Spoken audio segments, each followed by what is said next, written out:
네, 안녕하세요. 인공지능을 이용한 사이버 보안 빅데이터 분석 강연을 하게 될 국민대학교 소프트웨어 융합대학의 윤명근 교수입니다.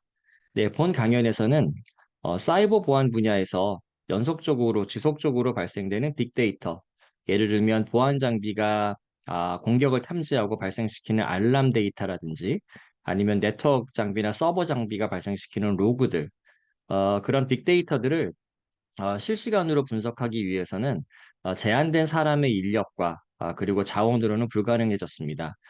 따라서 이제부터는 인공지능을 적용을 해서 자동으로 이런 빅데이터를 분석하는 그런 연구들이 활발히 진행이 되고 있고 기술에 대한 수요가 높아지고 있습니다. 실제 국내 보안 산업 분야에서도 이러한 인공지능을 사이버 보안 빅데이터 분석 분야에 적용하려는 연구가 꾸준히 시도되고 있고 그다음에 실용적 기술로서 지금 연구 개발이 돼야 될 그런 상황입니다. 그래서 본 강연은 사실 크게 세 가지 챕터로 이제 구성이 됩니다. 좀 더 정확하게 말씀드리면은 국민대학교에서는 제가 참여를 했고요. 그다음에 호서대학교의 조학수 교수님이 참여를 해서 침입 탐지 시스템에 대한 주요 기능에 대해서는 호서대 조학수 교수님이 강연을 맡아 주셨고요. 그다음에 저는 그런 침입 탐지 시스템을 비롯한 다양한 보안 장비들이 발생시키는 사이버 보안 빅데이터를 인공지능을 이용해서 분석한 기술에 대해서 강연을 드립니다. 근데 주로 네트워크 베이스의 보안 장비를 저희가 주로 다루다 보니까 네트워크 패킷이 어떻게 전송되는지에 대한 기본적인 지식들을 알고 계시면 이해가 훨씬 쉬워지십니다. 그런데 이제 그런 기본 지식이 좀 사전에 없으신 분들은 위에 제가 한 몇 년 전에 만들어 놨던 동영상이긴 한데요. 1시간에 끝내는 패킷 전송, 한 1시간 정도 되는 분량의 동영상을 보고 오시면 오픈 소스 침입 탐지 시스템과 주요 기능, 그리고 인공지능을 이용한 사이버 보안 빅데이터 분석 두 강연을 듣는데 더 쉽게 이해하실 수 있을 것으로 생각이 됩니다. 자, 그래서 본 강연은 인공지능을 이용해서 이제 사이버 보안 빅데이터를 분석하는 내용들을 다루게 되는데요. 우선 사이버 보안의 보안 관제 기술 동향을 소개해 드립니다. 보안 분야에서 빅데이터가 생성되는 것들이 대부분 이런 보안 장비나 아니면 서버나 네트워크 장비들을 우리가 관리 대상으로 봤을 때 그런 그 각 장비들이 생성해내는 알람이나 빅데이터들입니다. 그래서 주로 보안 관제라는 그 업무 영역에서 데이터들이 많이 발생하고 있기 때문에 일단은 그런 보안 관제의 기술 동향을 먼저 설명을 드리고요. 그 다음에 거기서 좀 더 세부적으로 명확하게 우리가 본 강연에서 다루고자 하는 문제가 무엇인가? 그 문제를 정리하도록 하겠습니다. 왜 이 사이버 보안 분야에서는 이렇게 빅데이터가 많이 발생이 되는 거고, 그게 인공지능이 아닌 사람으로서는 분석이 불가능한지, 그리고 인공지능이 도입됐을 때 어떤 도움을 받을 수 있는지에 대해서 저희가 문제 정의를 하고요. 그 다음엔 인공지능 기술을 크게 뭐 지도학습, 비지도학습, 준지도학습 이런 형태로 우리가 타입을 나눌 수가 있을 텐데 각 타입에 해당하는 인공지능 기술이 이 사이버 보안 빅데이터를 분석하는데 어떻게 활용될 수 있는지에 대한 사례들을 이제 설명드리도록 하고 마지막으로 결론을 맺도록 하겠습니다. 자, 먼저 사이버 보안의 보안 관제 기술 동향에 대해서 설명드리도록 하겠습니다. 네, 보통 인공지능하고 사이버 보안을 생각하면 공상과학 소설 같은 데서 이런 얘기들이 나옵니다. 뭐 인공지능이 이제 지구의 최대의 위협을 사람으로 간주하고 사람을 공격하는 뭐 이런 시나리오를 생각하는데요. 근데 이제 본 강연에서는 좀 더 이제 현실적인 문제에 대해서 다루도록 하겠습니다. 그러니까 인공지능 기술을 이용해서 사이버 보안 분야에서 발생하는 빅데이터들을 어떻게 자동으로 처리해 줄 수 있을 것인가? 그걸 우리가 보통 AI for Security라고 이제 영역의 문제라고 얘기를 합니다. 아, 또 다른 방향에서는 인공지능이라는 새로운 기술이 등장을 했는데 인공지능 자체를 공격하는 공격들이 있죠. 애드버서리얼 어택이라고 보통 얘기하는데 그런 인공지능을 공격하는 그 공격 기법들을 방어하기 위한 보안 수단, 그러니까 Security for AI라는 방향에서도 연구들이 많이 활발히 진행이 되고 있습니다.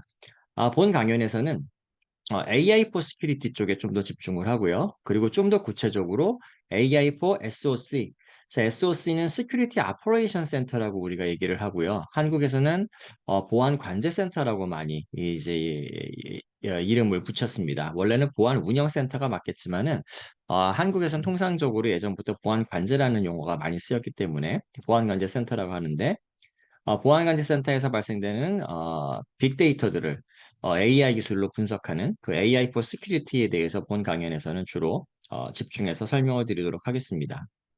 네, 그래서 사이버 보안, 보안관제 기술, 먼저 보안관제의 내용을 보면 여기 인터넷망이 있고요. 그 다음에 이제 오른쪽에 있는 망을 우리가 보호해야 될 자산들로 볼 수가 있겠습니다. 뭐 금융기관이 될 수도 있을 거고요. 뭐 학교라든지 아니면 회사가 될 수도 있겠습니다. 뭐 인터넷의 전용회선으로 이제 라우터를 통해서 연결이 되고 있고요. 그 앞단에 외부 방화벽이 1차 방화벽이 있고요. 그리고 그 뒤에 웹 서버들이 있고 그 뒤에 다시 2차 방화벽이 있어서 애플리케이션 서버들, 뭐 와스라고 부르기도 하죠. 웹에 특화돼 있으면 그런 그 서버팜이 있고 그 뒤에 다시 이제 방화벽이 하나 더 있어서 내부 DB 쪽을 이제 보호해주고 있는 이런 3티어 아키텍처가 이제 일반적인 엔터프라이즈 네트워크의 네트워크 구조라고 볼 수가 있을 것 같습니다. 또 이제 이 아래쪽을 보시면 일반 직원들이 사용하는 인터넷망이 별개로 있고요. 이제 간혹 가다가 뭐 스카다라든지 아니면 예를 들자면은 뭐 핵발전소 시설이라든지 아니면 금융공동망 그런 시설이라든지 아니면 국가 국방망 뭐 이런 식의 특별한 목적을 갖고 있는 아주 안전하게 운영이 돼야 될 네트워크 있죠. 그런 폐쇄망들이 또 이제 있는 기관들도 있겠습니다. 뭐 어쨌든 이런 보안 관제의 대상은 여기에서 어느 부분에서 사이버 공격이 발생할지 모르는 거니까 저희가 많은 보안 장비들을 설치를 해서 보호를 하고 있죠. 여기 그림에서 보시면 방화벽도 있고요. 웹 애플리케이션 파이어월, 뭐 웹 서버를만을 주로 보호하는 그런 보호 기술이 되겠고요.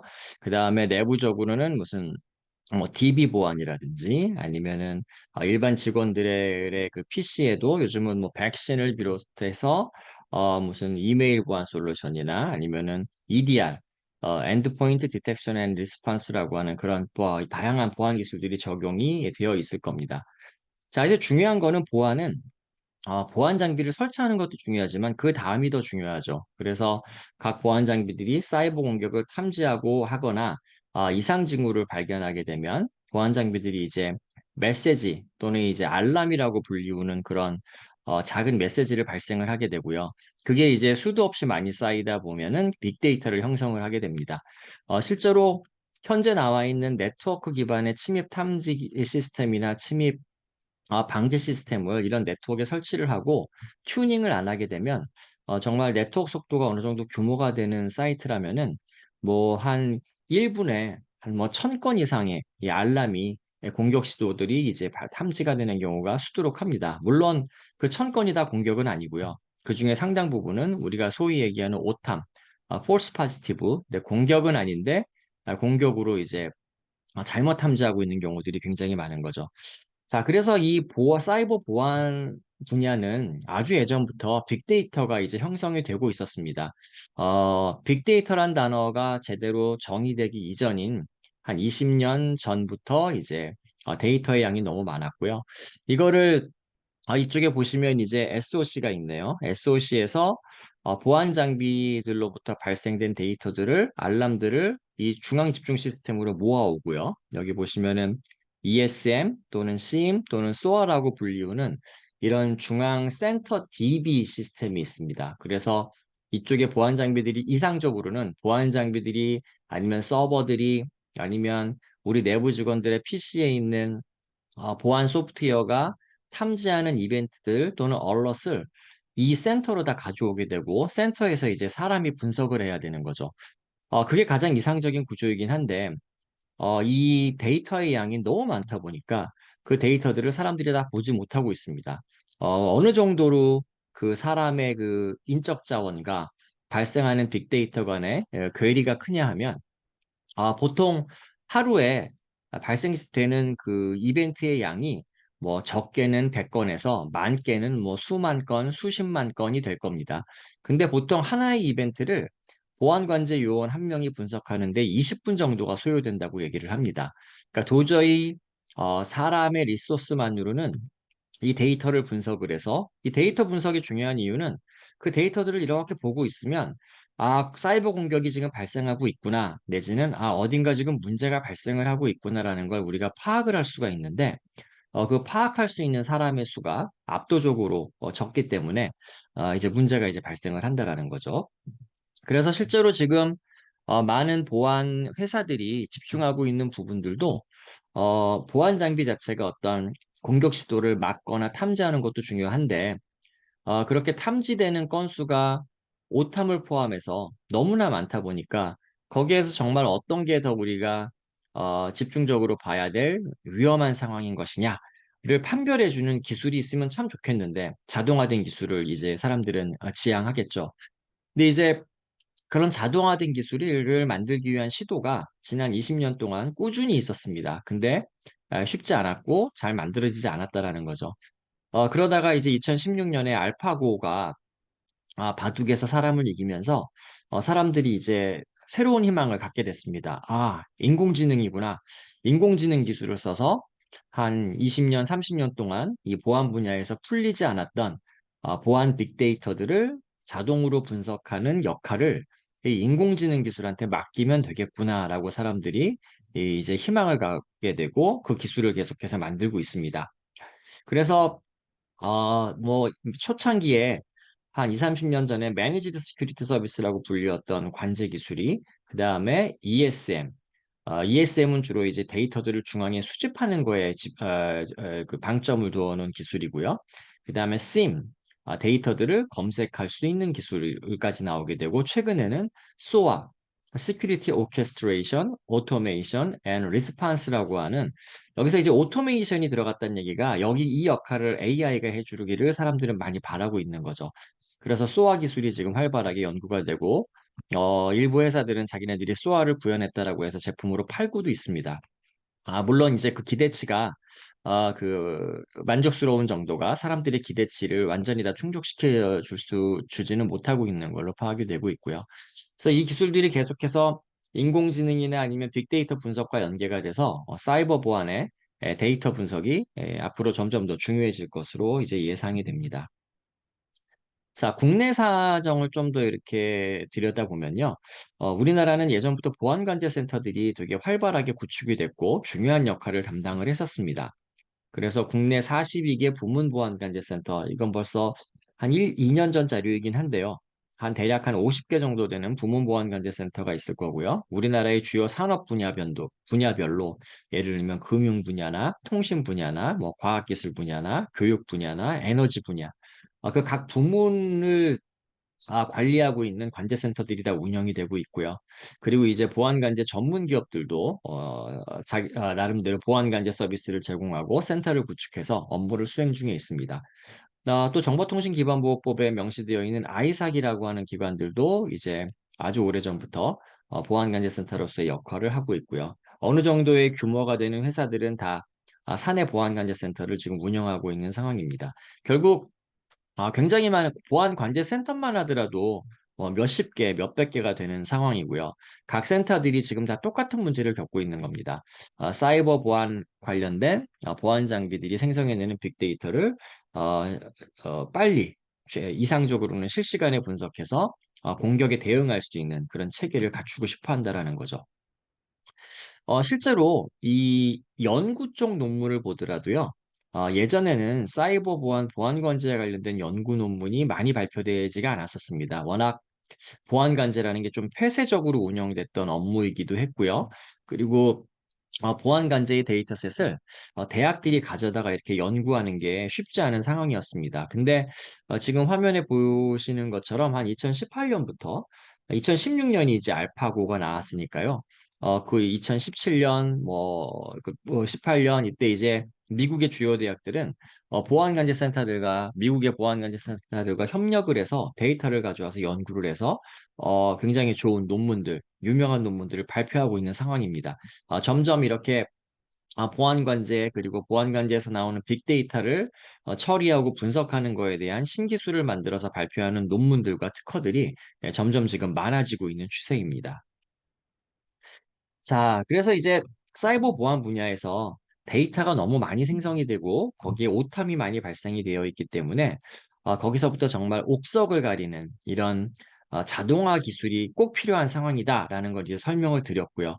근데 이제 그 문제를 그러면은 AI 말고도 다른 방법으로도 풀 수도 있겠죠. 근데 사람들이 지금 AI한테 이제 많이 기대하는 이유가 있겠죠. 그리고 그렇게 됐을 때 얻을 수 있는 이익도 있을 거고요.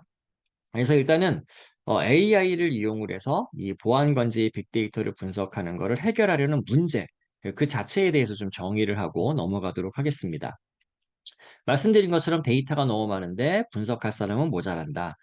그리고 이제 보안 관자만의 또 특별한 그 좀 상황이 있는데요. 그게 뭐냐면 아까 이제 제가 이 그림에서 이게 오른쪽에 있는 그러니까 보호 대상이 되는 어떤 네트워크나 아니면 자산들이 금융기관일 수도 있고 학교일 수도 있고 뭐 국방부일 수도 있고 뭐 공장일 수도 있고 굉장히 다양하다라고 말씀을 드렸잖아요.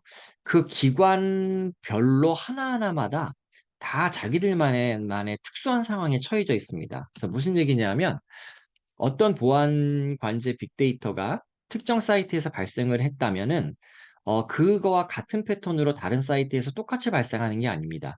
각 사이트의 특성이 반영이 돼서 데이터별로 특징들을 다 따로따로 갖고 있다라는 거죠. 이제 그게 이제 왜 AI와 이제 관련이 되냐 하면 우리가 전통적으로 어떤 뭐 데이터 분석을 포함해서 좀 어려운 문제를 컴퓨터로 풀려고 한다면 일단은 데이터를 갖고 하고 이 데이터를 해결할 수 있는 프로그램을, 알고리즘을 짠 다음에 우리가 코딩을 하죠. 그래서 그 코드를 컴퓨터에 돌려서 데이터를 처리하게 합니다. 이게 이제 일반적인 컴퓨터 사이언스에서의 문제를 해결할 수 있는 방법이었죠. 근데 데이터마다 특정한 사이트의 그 특징들을 담고 있다고 한다면 데이터별로 좀 다 따로따로 이렇게 처리를 해줘야 되는 그런 기술을 만들어야 된다라는 거죠. 그래서 이런 상황에서는 데이터가 들어오게 되면 이 데이터를 보고 어떤 알고리즘을 만들다라기보다는 이 입력 데이터를 잘 처리할 수 있는 알고리즘을 컴퓨터한테 만들어 달라고 부탁하는 게 더 효과적일 수도 있을 겁니다. 이게 이제 바로 인공지능, 그중에서도 머신러닝, 그리고 이제 그 안에 있는 딥러닝, 그러니까 머신러닝들이 문제를 해결하는 방법들인데 이게 사이버 보안 그 빅데이터를 처리하는 방식으로서 각 특정한 사이트별로 만 등장하는 특별한 데이터 패턴들을 처리할 수 있는 그런 기술이 이제 우린 필요한 건데 그게 이제 AI 머신러닝 기술로 그걸 만들 수 있는 게 만드는 게 되게 더 유리한 상황이 됐고요. 이렇게밖에 할 수밖에 없습니다. 왜냐하면 어, 이 범용적으로 적용되는 룰을 만드는 게 이제 상당히 어렵고 그게 서로 다른 성격을 갖는 사이트마다 다 다른 룰을 만들어야 되기 때문에 그거를 일일이 사람들이 다 튜닝해서 규칙을 만든다는 게 쉬운 일이 아닌 거죠. 그래서 결국은 데이터 드리븐 시큐리티, 데이터가 입력됐을 때 그걸 잘 처리할 수 있는 알고리즘을 만들 수 있는 AI 기술에 우리가 머신러닝 기술에 의존하는 게 점점 트렌드가 되고 있고요. 그럼 왜 이 보안 관제 데이터는 각 사이트마다 이렇게 어떤 특징을 갖고 있는 거냐? 이제 그게 이제 궁금하실 수가 죠 자, 이제 예를 들면 이런 겁니다. 이게 어떤 우리가 지켜야 될 엔터프라이즈 네트워크, 뭐 예를 들면은 우리가 음, 그 인터넷상의 쇼핑몰을 한번 상상해 보겠습니다. 외부로 이제 쇼핑몰이 있고요. 외부로 접속을 해서 사람들이 사고 싶은 물건을 조회해서 이제 뭐 쇼핑 카트에 넣어서 결제해서 사는 물건을 사는 뭐 아마존이나 뭐 11번가 같은 이런 쇼핑 사이트인데 자, 지금 보시면 이게 웹사이트로 있죠. 그럼 사람들이 외부로 접속을 할 거잖아요. 근데 인터넷을 통해서 해커들이 접속도 할 수 있을 거고요. 또 웹서버를 공격하는 되게 다양한 많은 공격 기술이 있는데 그중에서 우리가 SQL 인젝션이라고 하는 굉장히 위협적인 기술이 있죠. 그래서 SQL 인젝션 공격은 웹서버에 지금 화면에 보이는 것 같은 공격 스크립트들을 SQL 이제 문장인데 SQL 문장을 넣어서 이 웹서버 뒷단에 있는 데이터베이스의 정보를 훔쳐올 수도 있고요. 데이터베이스를 이제 망가뜨릴 수도 있습니다. 여기 보시면 여기 SQL 인젝션 공격 중에 드랍 테이블이라는 명령어가 들어가게 되면 이 드랍 테이블을 만약에 취약한 웹서버와 DB 서버가 이 스크립을 받게 되면 공격자가 보낸 패킷이죠. 공격자가 패킷에 이런 내용을 담아서 보냈고 그게 취약한 웹서버에 도착을 하게 되면 그 웹서버가 가지고 있는 데이터베이스가 드랍 테이블이 이제 완전히 지워지게 되는, 없어지게 되는 상황에 어, 상황이 됩니다. 굉장히 위협적인 상황인 거죠. 그래서 이걸 막기 위해서 어떻게 하냐면, 이 웹서버 앞에 있는 보안 장비들의 뭐 파이어월이 될 수도 있고요. 침입 탐지 시스템 또는 침입 방지 시스템이 될 수도 있고, 뭐 웹 애플리케이션 파이어월이 될 수도 있겠습니다. 거기에 드랍 테이블이라고 하는 요 스트링이 패켓 안에 있으면 얘는 공격이니까 그 패켓은 뭐 버리든지 막아버리든지 아니면 그게 너무 좀 부담스럽다고 한다면 드랍 테이블이라는 스트링이 있는 경우에는 위험하다라는 알람을 띄워라라는 그런 그 알고리즘이 보안 장비에 들어가 있게 됩니다. 자, 근데 이 이 웹사이트가 가구를 파는 사이트라고 가정을 해볼게요. 우리가 뭐 장롱이나 뭐 의자나 책상들이 가구잖아요. 근데 요렇게 생긴 형태의 가구들, 이거를 서양에서는 드랍 테이블이라는 종류의 가구라고 부른다고 합니다. 그래서 결국은 이제 이 웹사이트가 이제 그 외국에서 가구를 파는 사이트라고 한다면 사람들은 여기에 검색창에다가 자연스럽게 드랍 테이블이라고 치고 엔터를 한다라는 거죠. 그러면은 드랍 테이블의 드랍 테이블의 종류에 해당하는 가구들이 쫙 검색이 돼서 보여질 거잖아요. 근데 이 유저는 정당한 유저가 드랍 테이블이라는 스트링을 넣었는데 공격 탐지하는 그 보안 장비들에서는 드랍 테이블 스트링 있으면 아까 패킷을 막든지 그 패킷이 보이면 알람을 띄우든지 뭐 이런 설정이 돼 있다고 말씀드렸었잖아요. 결국은 이게 이제 보안 장비에 알람을 발생시키게 되는 겁니다. 자, 이거는 이제 굉장히 한 가지 단편적인 사례에 불과하고요. 모든 그 인터넷 사이트마다 이런 식의 그 특별한 상황들이 다 존재를 하게 되고, 그래서, 어, 그 사이버 보안 그 빅데이터에는 오탐, 공격이 아닌데 공격인으로 착각해서 알람을 띄우는 문제가 굉장히 심각하다라고 말씀을 드릴 수가 있습니다. 사실 저 문제를 해결하기 위해서 지금 가장 많이 쓰고 있는 기술은 어떤 형태가 있냐면, 이제 이건 특정 외산 장비에서 있는 기능인데요. 예를 들면은 저런 드랍 테이블이라는 어떤 그 공격이 아닌데 공격으로 오인된 알람이 발생을 하고 있다고 한다면 그게 이제 특정 웹서버에서만 그게 발생을 할 거잖아요. 왜냐하면 그 검색하는 기능을 제공해주는 웹서버에 드랍 테이블이라는 스트링이 입력이 되니까 패킷을 통해서. 자, 그래서 그러면은 그 웹서버의 IP 주소나 포트 번호 같은 거를 조합을 해서 거기에서 발생하는 드랍 테이블에 관련된 SQL 인젝션 공격 알람은 다 무시해라라고 탐지 제외 정책을 추가를 해놨습니다. 이제 그렇게 하지 않으면 사람들이 드랍 테이블을 검색할 때마다 알람이 발생을 할 거고요. 알람을 우리가 또 다른 단어를 얼러트라고도 표현합니다. 뭐 이벤트, 알람, 얼러트 다 같은 의미라고 보시면 됩니다. 패킷으로부터 이제 공격이 의심스러운 상황이 탐지가 돼서 얼럿을 발생시키게 되면 공격이 아닌데도 불구하고 이제 공격 우위 발생한 게 되니까 양치기 소년 같은 거죠.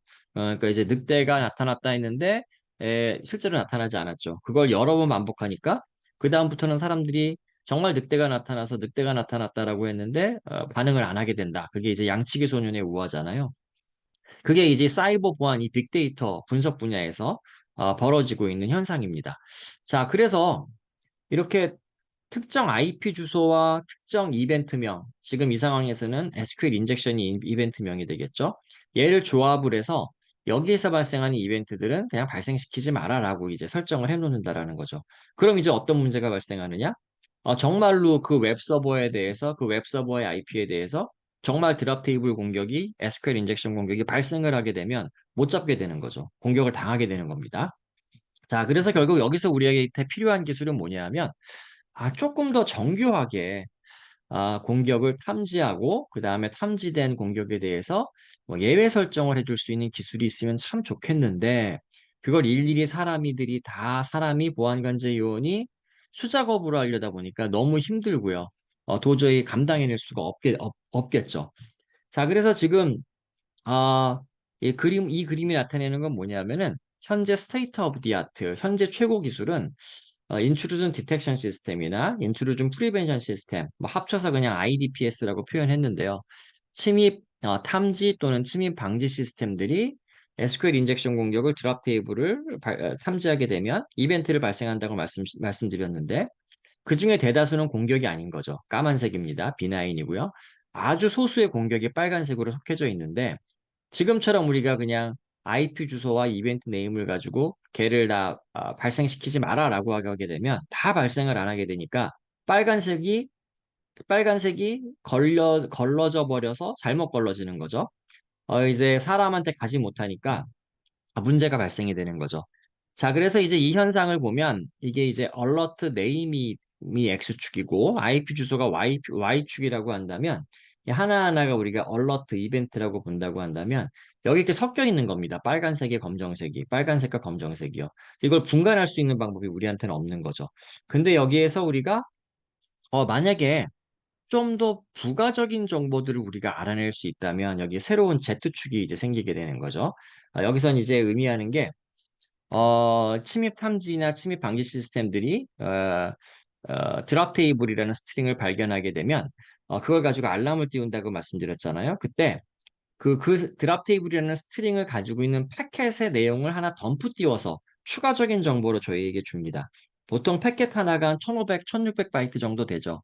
뭐 짧다면 짧지만 또 꽤 긴 그런 숏 메시지라고 볼 수가 있을 겁니다. 자, 그래서 그 페일로드에 대한 부분의 정보까지 같이 활용을 하게 되면 그럼 이제 이렇게 빨간색과 검정색이 구분할 수 있는 형태로 바뀌어질 수도 있다라는 거죠. 이렇게 된다고 하면 우리는 되게 해피해지겠죠. 왜냐하면 그렇게 되면은 까만색에 해당하는 오탐을 이 빨간색인 진짜 공격과 분리해낼 수 있는 어떤 규칙을 우리가 만들어줄 수 있는 거죠. 그래서 지금 말씀드린 것처럼 이런 역할들을 AI가 해주기를 사람들은 원하는 겁니다. 자, 기존의 사람들의 그 단순한 IP 주소와 이벤트 이름 필터링 가지고는 해결이 안 됐으니까요. 자, 그래서 AI4 SOC, 보안 관제, 사이버 보안 빅데이터를 처리하기 위한 AI를 활용하는 방법을 우리가 보면 지도 학습과 비지도 학습, 준지도 학습으로 크게 나누어서 생각을 해볼 수가 있습니다.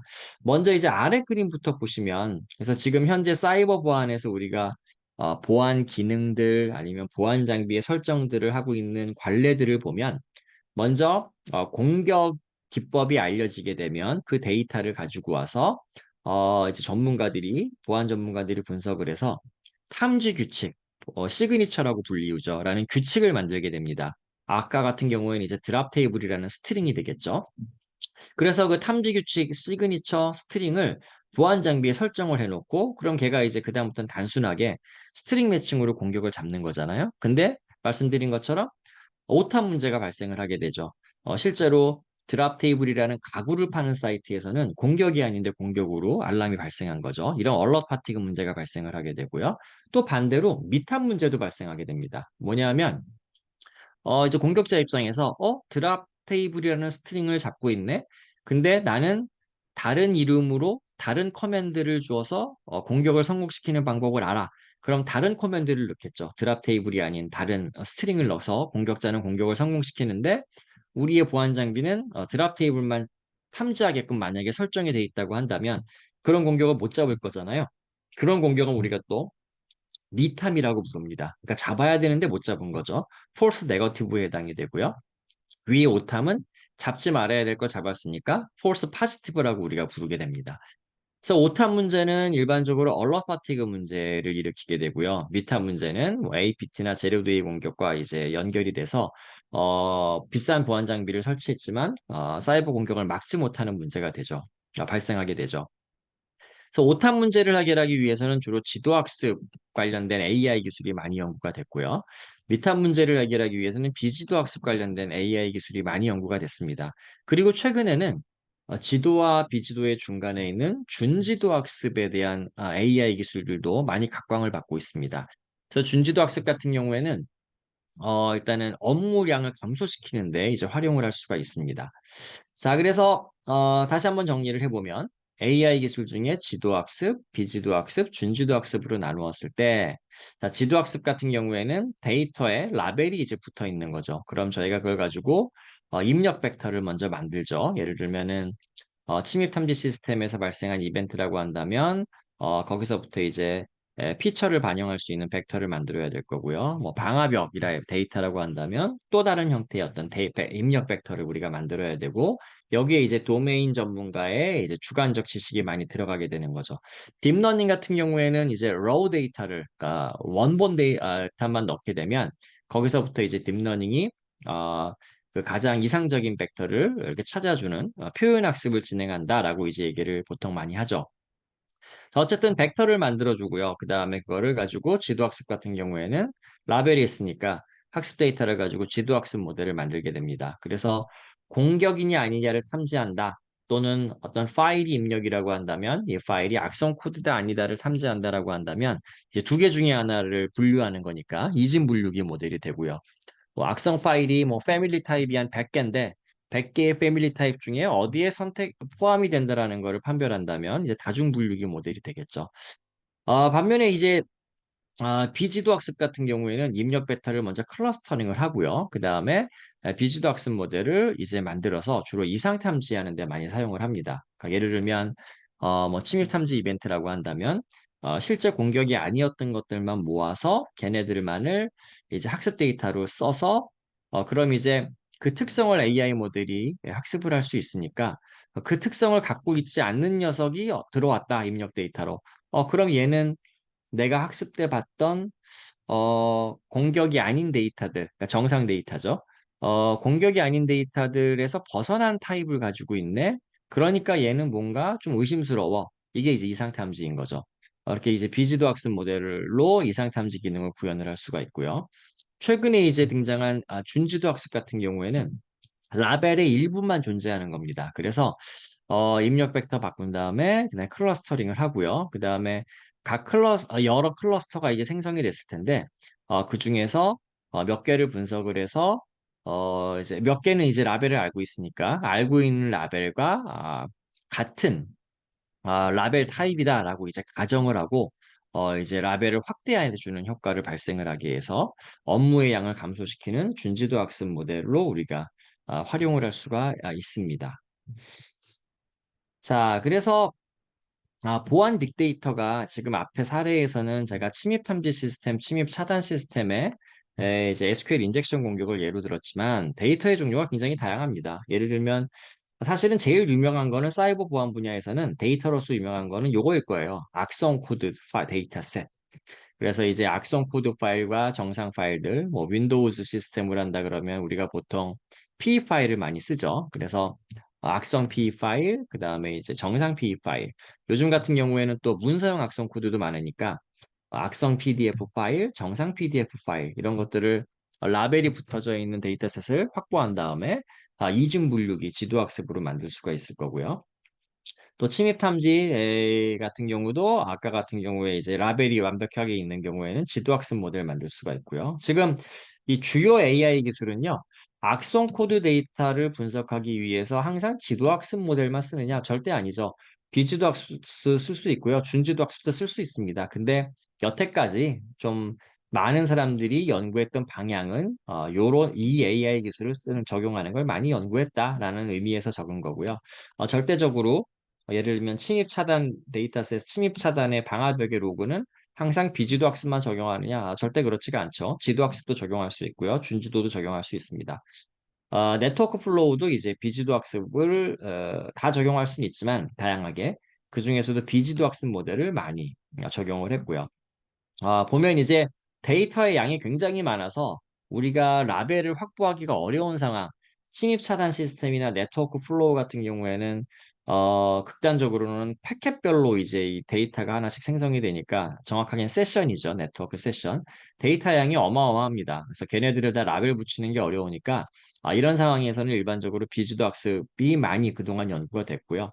악성 코드, 악성 파일 같은 경우에는 그래도 파일의 개수가 뭐 네트워크 패켓의 개수나 세션의 개수보다는 적기 때문에 어느 정도 이제 라벨이 붙어져 있는 경우가 많죠. 그래서 이런 경우에는 지도 학습들이 많이 연구가 됐었고요. 최근엔 또 이제 데이터 리키지 프리벤션, 그러니까 자료 유출 방지, 그리고 또는 이메일 보안 쪽도 이제 라벨 붙여서 지도 학습 많이 연구가 됐고요. 엔드포인트 EDR, Endpoint Detection and Response. 여기도 이제 지도학습 모델 가능한데요. 이제 서버나 아니면 PC에서 생성되는, 가령 뭐, 프로세스의 어떤 그, 시퀀스라든지 아니면은 뭐 API 콜 시퀀스 이런 것들이 데이터량이 많기 때문에 또 이제 공격이 아주 흔한 자주 발생하진 않기 때문에 비주도 학습이 많이 연구가 됐습니다. 자, 또 다른 우리가 논의해 볼 만한 사항은 AI 기술만 쓰느냐? 아니죠. 데이터 마이닝 기술도 많이 씁니다. 그래서 뭐 그래프 기반으로 데이터 마이닝 하는 게 요즘 또 많이 핫하게 연구가 되고 있고요. 그래서 AI 기술을 하게 되면 자동화가 돼서 학습만 잘 시켜놓으면 테스트 때 꽤 높은 정확도로 우리가 데이터를 분석할 수 있다는 장점이 있지만 좀 근거를 제시한다라든지 설명성을 제시한다라는 게 좀 약하고요. 그 다음에 주어진 데이터셋에서만 잘 동작한다는 한계가 있어서 그런 약점을 보완하기 위해서 데이터 마이닝 쪽 기술이 요즘은 같이 연구가 되고 있는 상황입니다. 자, 여기서 저희가 반드시 기억해야 될 유의사항으로는 데이터의 종류별로 주요 AI 기술이 고정적인 건 아니다. 말씀드린 것처럼 악성 코드도 지도 학습뿐만이 아니라 비지도 학습 연구도 많이 되고요. 준지도 학습도 많이 연구가 지금 시작이 되고 있습니다. 그리고 사용 목적에 따라서 AI 기술을 쓸 것이냐, 데이터 마이닝 기술을 쓸 것이냐, 요거를 선별할 수 있는, 결정할 수 있는 그런 역량이 있어야 됩니다. 그건 이제 보안 분석가가 그만큼 보안 전문가가 좀 공부를 해서 나한테 필요한 상황에 맞는 알고리즘과 기술을 쓰는 게 이제 중요하다는 얘기가 되고요. 그리고 이제 이게 정말 중요한데요. 인공지능은 학습 때 잘 봤던 것을 잘 기억합니다. 너무 잘 기억하죠. 근데 달리 얘기하면 그것만 잘한다고 볼 수도 있습니다. 그래서 학습 데이터와 동일한 것뿐만이 아니라 유사한 것도 이제 인식이 가능한데 결국은 학습 때 보지 못했던 거에 대해서는 얘가 신뢰할 수 있을 만한 결과를 낼 수가 없겠죠. 그래서 그런 부분들을 우리가 기술의 장점과 그리고 단점을 잘 파악한 상태에서 사이버 보안 데이터에 이 기술들을 적용을 해야 될 걸로 생각이 됩니다. 자, 그래서 이제 지금부터는 본격적으로 사이버 보안 빅데이터에 대해서 지도학습, 그리고 준지도학습, 그리고 비지도학습에 대한 사례들을, 연구 사례들을 제시해 드리고자 합니다. 자, 그래서 먼저 첫 번째는 이 지도학습 기술인데요. 네트워크 기반의 IDS 또는 IPS, 침입 탐지 시스템이나 침입 차단 시스템이 보통 얘네들이 한 뭐 공격을 탐지할 수 있는 그런 뭐 스트링 매칭 방식의 어떤 탐지 규칙이 뭐 5천에서 한 10,000개 정도의 규칙을 가지고 있습니다.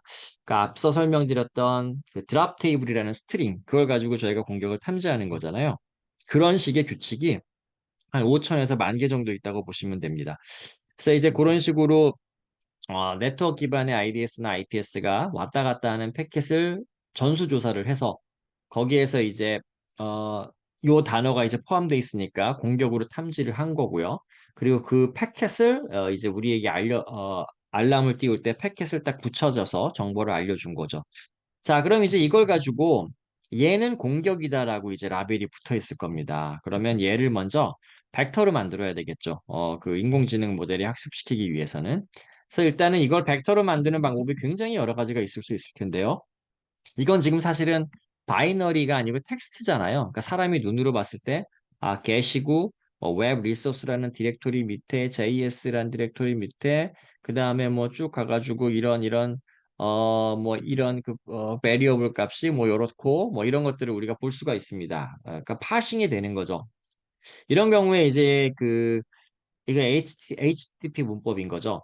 HTTP의 문법을 완벽하게 파싱할 수 있는 도구를 가져와서 이렇게 끊어서 뭐 제이슨 형태 같은 형태로 만들 수도 있을 거고요. 마치 이게 자연어는 아니지만은 이거 어떤 그 시퀀스를 가는 데이터인 거잖아요. 뭐 그런 식으로 피처를 만들 수도 있을 거고요.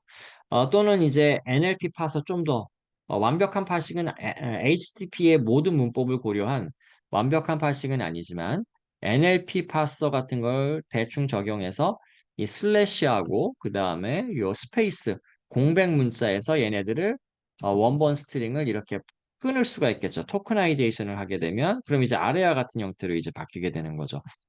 그래서 이런 형태로 이제 만들어 놓으면 그 다음에 얘를 뭐 TF-IDF나 이런 형태의 벡터를 만들어주는 그 사이클론의 라이브러리를 써서 벡터를 만들어 줄 수가 있습니다. 여기서 이제 좀 재밌는 기술을 하나 소개해 드리자면은 이게 지금 사람이 눈으로 볼 수 있는 파싱이 가능한 텍스트이지만 이게 만약에 바이너리 시퀀스였다.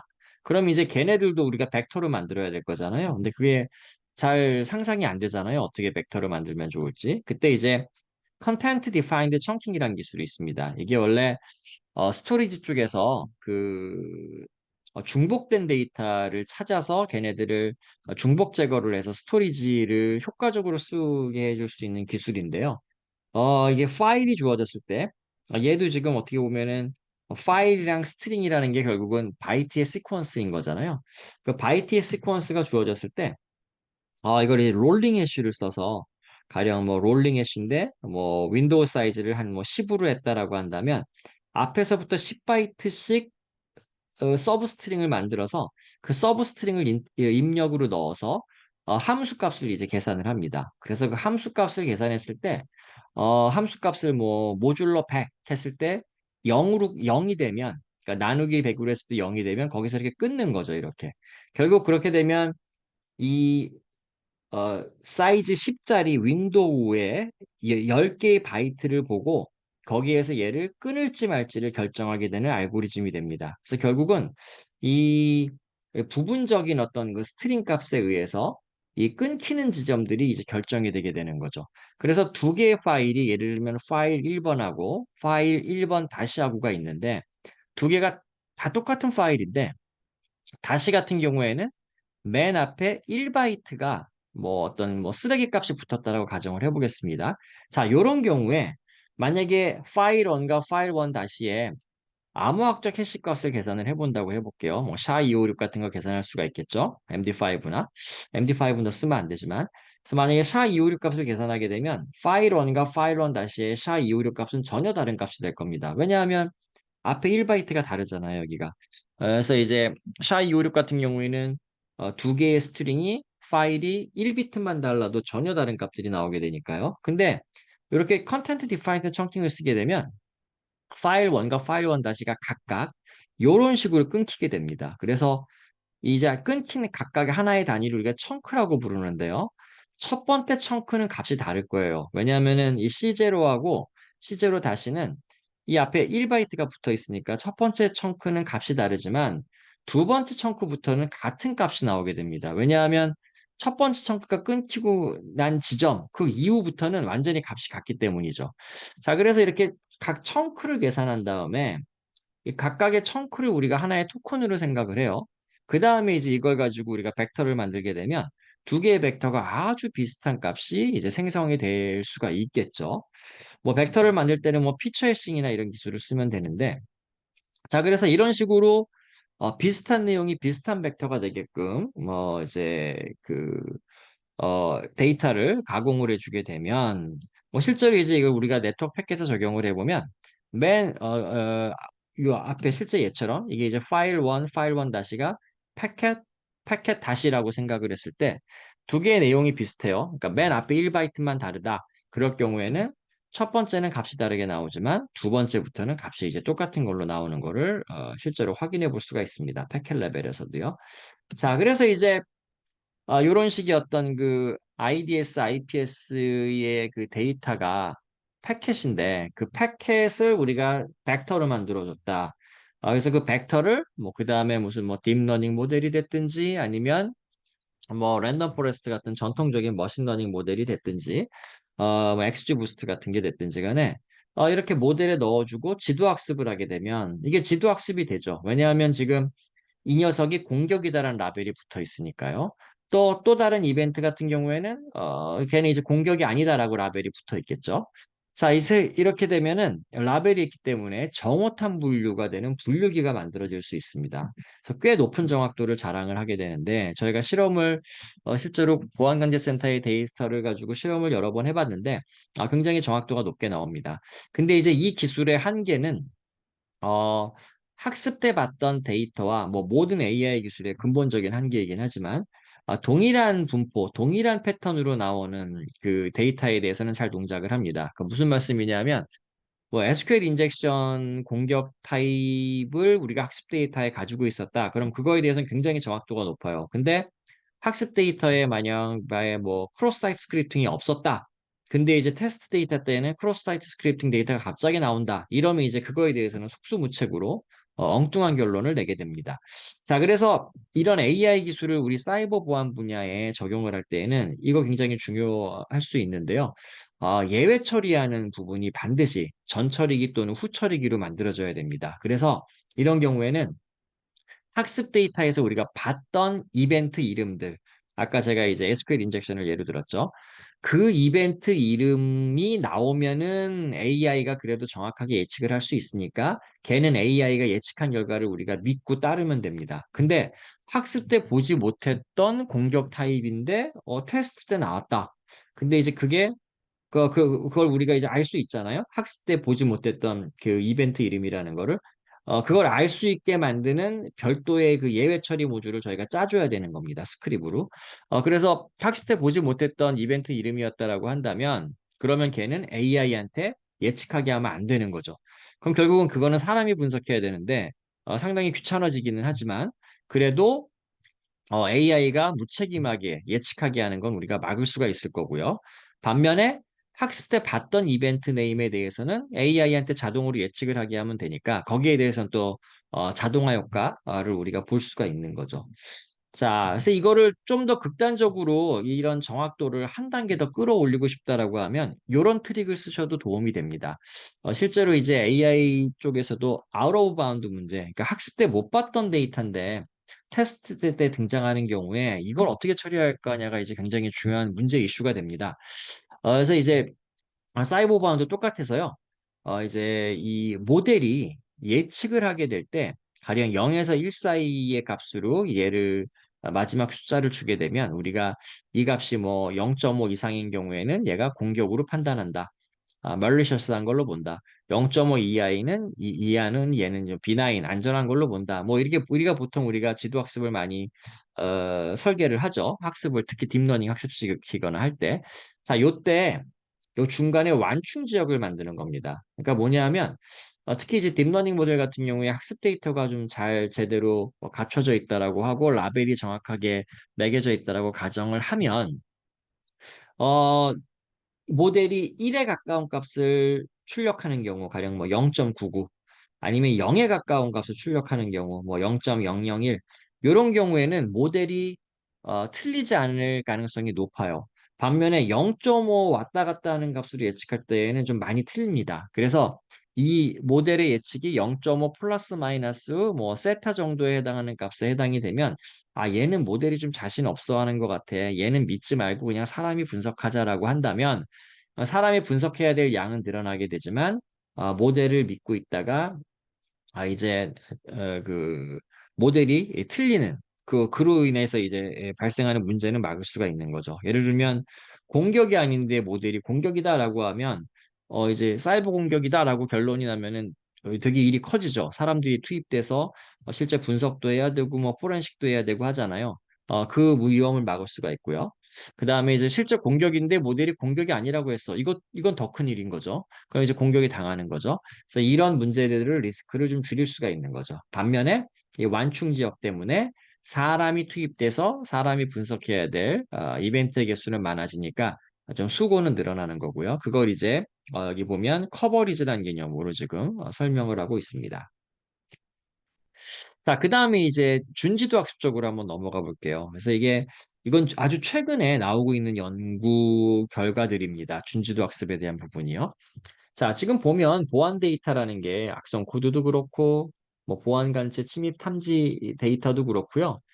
일단은 뭐 데이터의 개수가 한 뭐 하루에 10만 개가 생기는데 10만 개에 대한 라벨을 사람이 다 붙일 수 있을 것이냐? 그럼 불가능하죠. 그러면은 10만 개의 데이터셋에 대해서 완벽한 라벨이 붙여져 있을 때 그때 좋은 AI 모델이 만들어지는 거잖아요. 그럼 AI 모델은 좋은 모델을 못 만들겠네? 라고 결론이 될 겁니다. 그래서 AI 좋은 모델을 만들려면 다시 10만 개 다 분석해서 라벨을 붙이자. 이게 결국은 쳇바퀴 돌듯이 무의미하게 이제 반복이 되는 거죠. 근데 이제 중요한 건 보안 전문 인력의 숫자는 절대적으로 부족하기 때문에 이 사람들이 투입이 돼서 올바르게 판별을 해서 라벨을 붙일 수 있는 데이터의 개수는 분명히 이건 굉장히 소수라는 거죠. 그 이제 그거는 우리가 안고 갈 수밖에 없는 문제인 거죠.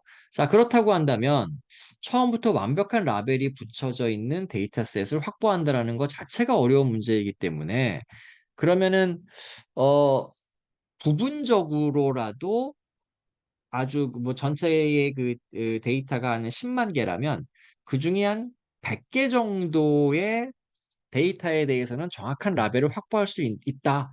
그랬을 때 이걸 우리가 어떻게 극대화해서 가장 많은 데이터를 어, 자동화해서 분석할 수 있는 기술을 만들 수 있을 것이냐. 여기서부터 이제 시작을 한 겁니다.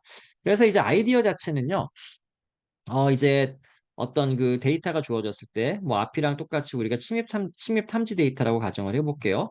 그러면은 그 데이터를 잘 반영할 수 있는 벡터를 우리가 만들죠. 그죠? 그래서 뭐 NLP 파서를 써도 되고요. 뭐 CDC 청킹을 써도 되고, 뭐 다른 기술을 써도 되고요. 벡터를 만든 다음에 그걸 가지고 이제 요 논문 같은 경우에는 이제 어텐션을 써가지고 이제 시퀀스를 가지고 이제 클러스터링을 했는데 뭐 다른 기술이어도 관계없습니다.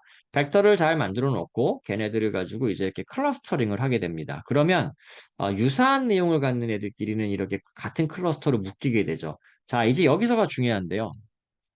가령 이 클러스터에 여기에 속해 있는 애들이 한 뭐 여기 이벤트의 개수가 한 1000개가 있었다라고 하면 이 기술을 쓰지 않았을 때에는 이 1000개를 사람이 다 따로따로 하나하나 1000개를 분석했어야 됐을 겁니다. 그래봤자 요 클러스터 하나 분석하는 거죠. 근데 이제 이제는 그럴 필요가 없더라는 거죠. 요게 이제 얘네들이 내용이 비슷해서 하나의 클러스터로 비주도 학습을 통해서 이렇게 묶여졌으니 여기에선 우리가 샘플 몇 개만 뽑아서 라벨을 한번 체크해 보자. 그 샘플 몇 개 뽑은 거에 대해서는 아까 그 보안 전문 인력이 하루에 100개는 분석할 수 있다 그랬잖아요. 그러니까 여기서 한 요 클러스터에서 한 10개 뽑아서 그걸 보안 관제 인력한테 분석을 시키는 거죠. 분석을 10번을 시켰죠. 10명의 사람에게. 그랬더니 10명의 사람이 한 분석의 결과가 다 똑같아. 얘네들은 진짜 공격이야 라고 한다면 여기에 이제 이 클러스터에 속해 있는 나머지 990개, 여기 아까 1000개가 있다 그랬으니까, 그 1000개가 다 이제, 같은 공격이네라고 우리가 라벨을 매겨버리는 거죠. 결론을 내버리는 거죠.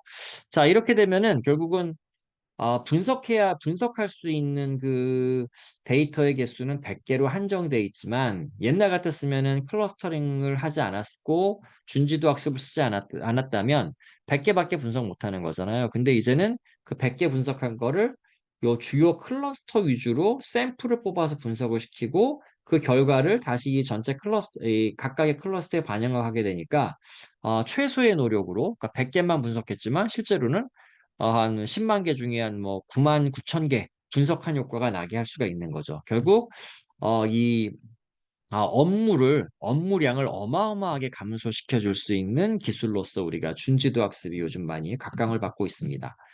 자, 마찬가지로 이제 뭐 반복되는 설명인데요. 어떤 뭐 침입 탐지 시스템 데이터가 됐든지 뭐 파이어월 데이터가 됐든지 뭐 다른 데이터가 됐든지 간에 일단 벡터를 만들어 놓고 비지도 학습으로 이제 이렇게 클러스터링을 해 놓은 다음에 그다음에 아까 이제 제가 이렇게 나뉘어져 있으면 이렇게 묶여져 있는 요 클러스터에서 몇 개의 샘플만 뽑아서 분석하고요.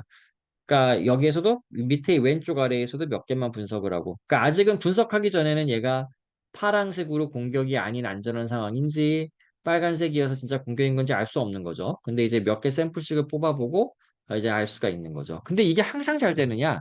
항상 완벽하게 되지는 않습니다. 가령 이런 상황도 있어요. 보면 파란색과 빨간색이 이렇게 혼재되어 있는 상황인 거죠. 그래서 이거는 어떤 경우에 발생이 되냐면 우리가 가지고 있는 그 사이버 보안 데이터를 아까 일단 벡터를 만들었다고 했잖아요. 그때 이제 그 보안 데이터가 가지고 있는 특성들이 잘 반영되게끔 벡터를 만들어야 되는데 그거 자체가 잘 안 된 겁니다. 극단적인 예는요. 암호화된 네트워크 패켓인데 그걸 가지고 침입 탐지 시스템이 복호화 키 없는 상태에서 암호화된 패켓을 보고 공격을 탐지시켰다. 그건 불가능하죠, 탐지하는 게. 설령 걔가 탐지했다고 하더라도, 그거는 이제 우연의 일치로 룰이 아주 낮은 확률이지만 매칭이 돼서 공격으로 탐지가 된 거지, 제대로 탐지한 게 아닐 겁니다. 결국은, 이제 이게 되게 중요한데요. 보안 어떤 그 사이버 보안 데이터든지 간에 그 데이터의 특성을 잘 반영할 수 있는 벡터를 잘 만드는 게 제일 중요합니다. 그렇지 않으면 이제 이런 상황에서 벗어날 수가 없는 거고요. 이게 안 돼 있는 상황에서는 뒷단에 있는 딥러닝 모델이 뭐 아무리 좋은 모델이어도 뭐 버트가 오더라도 아니면 뭐 트랜스포머가 오더라도 챗GPT가 오더라도 이 문제를 해결할 수가 없습니다. 결국 앞단에 특성을 잘 반영한 그 벡터를 만들어주는 게 굉장히 중요해진다는 말씀이 됩니다. 자, 그래서 이 기술은요, 그래서 중복성 제거에도 쓸 수가 있어요. 이게 이제 실제로, 저희 연구실에서 실험했던 내용인데, 이제 국내 보안관제센터의 데이터를 가지고 와서 저희가 이렇게 클러스터링을 이용을 해서 최소의 노력으로 최대 효과를 내게끔 학습 데이터를 줄여가면서 이제, 어, 그러니까 이런 거죠. 모델의 성능이 정확도는 0.99를 계속 유지를 시키면서 원래는 이제 학습 데이터를 10,000개를 썼어야 되는데 그거를 한 1,000개만 써도 또 똑같이 정확도가 0.99인 모델을 만들 수 있을 것이냐? 예, 만들 수가 있습니다. 왜냐하면 실제 사이버 보안 같은 경우에는 데이터가 이 중복성, 리던던시가 되게 강합니다. 그래서 무의미하게 반복되고 있는 것들이 많다라는 거죠. 값이 똑같진 않지만 한 뭐 1바이트 차이 나는 거, 2바이트 차이 나는 게 되게 많아서 그런 애들을 확 줄이게 되면 이제 훨씬 적은 데이터셋으로도 데이터셋을 압축한 효과랑도 비슷하다고 볼 수 있겠습니다. 똑같은 모델의 성능을 우리가 확보할 수가 있게 됩니다. 또 준지도 학습을 우리가 연구하다가 발견한 이제 재미있는 현상 중에 하나는 실제 산업체 데이터를 가져다가 저희가 연구를 하게 되면요. 거기에 이제 데이터 라벨이 정확해야지 AI 모델이 잘 만들어질 수 있잖아요. 근데 라벨에 오류가 있는 경우가 굉장히 많습니다. 이게 이제 왜 그럴 수밖에 없냐 하면 결국은 라벨을 붙이는 건 사람인데 사람은 실수를 하죠. 실수를 안 하는 사람은 없죠, 세상에. 가령 뭐 라벨을 한 뭐 100개 붙인다 그러면은 적어도 10% 이상은 거기에서 이제 오류가 발생할 수가 있습니다. 근데 지금 사이버 보안 분야는 발생되는 사이버 보안 데이터의 숫자에 비해서 라벨을 붙일 수 있는 사람의 수가 압도적으로 적습니다. 그러다 보니까 라벨을 뭐라도 붙여만 주면 이제 고마운 거예요. 그러니까 뭐 이렇게 어떤 사람이 라벨을 붙였는데 그거 자체가 감사한 거지. 저 사람이 저 라벨을 정말 맞게 붙였나 틀리게 붙였나를 한 번 더 검증할 수 있는 체계가 없습니다, 지금. 그래서 여기에서 이제 상당히 많은 문제들이 발생을 하게 되는데 이 라벨이 잘못 붙여졌을 때 발생할 수 있는 문제는 굉장히 잘 알려져 있습니다. 악성 코드 쪽에서도 이제 이 유즈잉 스큐리티 논문에서도 사례들이 잘 나와 있고요. 실제로 이거는 보안이 아닌 분야에서도 예전부터 이슈였습니다. 예를 들면 뭐 앤드류 웅 교수님의 그 MLOps라는 그 동영상을 봐도요. 이제 이건 이미지죠. 이구아나 사진을 가지고 와서 사람들한테 여기에 이제 이구아나에다 이렇게 박스를 쳐라라고 이제 알바생들한테 시킨 겁니다. 그 알바생들이 어떤 사람은 요 박스를 이렇게 2개를 치고요. 똑같은 사진에 대해서 어떤 알바생은 박스를 이렇게 크게 치고요. 어떤 알바생은 또 요렇게 또 다른 형태로 치게 되는 박스를 이제 그리게 되죠. 그럼 이게 틀린 건 아니죠. 다른 거죠. 근데 문제는 이 다르게 학습 데이터에 대해서 라벨을 붙여주는 작업을 하게 되는 게 이렇게 그 기본 데이터에 대한 라벨이 매겨져 있게 되면 그럼 이제 이걸 가지고 학습시킨 그 사이버 보안을 위한 AI 모델은 잘 동작을 못 하게 된다는 겁니다. 실제로 이건 이제 저희 연구실에서 최근에 발표한 논문인데요. 어, 그러니까 똑똑한 네트워크 보안 모니터링을 하기 위해서는 이제는 우리가 데이터 오디팅, 데이터 감사라는 기술을 구현해서 써야 된다라고 저희 연구실에서 주장을 한 내용입니다. 이 주장이 이제 이의 근거가 앞에 말씀드렸던 것처럼 데이터셋에 대한 라벨이 좀 실수로 매겨져 있는 게 많은데 그거부터 일단 그 문제부터 해결을 해야 된다. 그걸 어떻게 해결할 것이냐? 준지도 학습을 적용을 하면 됩니다. 결국은 보안관제 요원이 이제 낮에 일하는 사람, 밤에 일하는 사람, 3교대, 뭐 2교대 이런 식으로 이제 운영이 되고 있는데요. 가령 뭐 낮에 일했던 그 베테랑 같은 경우에는 공격자가 똑같은 공격을 낮에도 한 번 하고 밤에도 한 번 했다고 가정해 볼게요. 낮에 들어온 공격이 A1이고요. 밤에 들어온 공격이 A2입니다. 그럼 A1 공격을 보안 장비가 잡아서 E1이라고 하는 이벤트를 발생시켰고요. 낮 시간에.